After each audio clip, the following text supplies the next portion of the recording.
La parole est à Monsieur Roger Chudeau.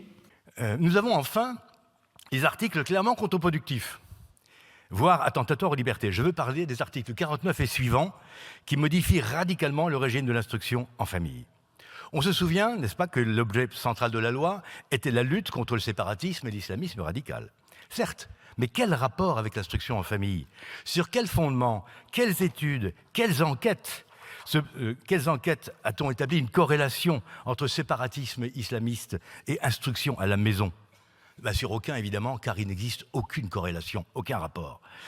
La loi, d'ailleurs, aujourd'hui, il n'y a que 2% de refus de dérogation pour séparatisme avéré. C'est vous dire si le sujet est complètement extérieur à la question éducative. La loi porte donc, l'article 49, porte donc sérieusement atteinte à la liberté d'enseigner de portée constitutionnelle en remplaçant le régime de déclaration par un régime d'autorisation préalable.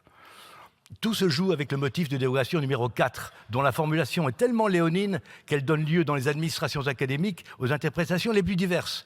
Le taux d'accord de dérogation va du simple au quadruple d'une académie à l'autre. Cette disparité est une inégalité, vous en conviendrez. Elle présente les caractéristiques de l'arbitraire, auquel s'ajoute une opacité dénoncée par les très nombreuses associations qui défendent le droit à l'IEF. Au total, nous avons donc une loi brouillonne, bavarde, performative, parfois injuste. Il semble qu'il soit nécessaire de la réécrire au moins partiellement pour lui restituer une portée et une efficacité qui lui font grandement défaut.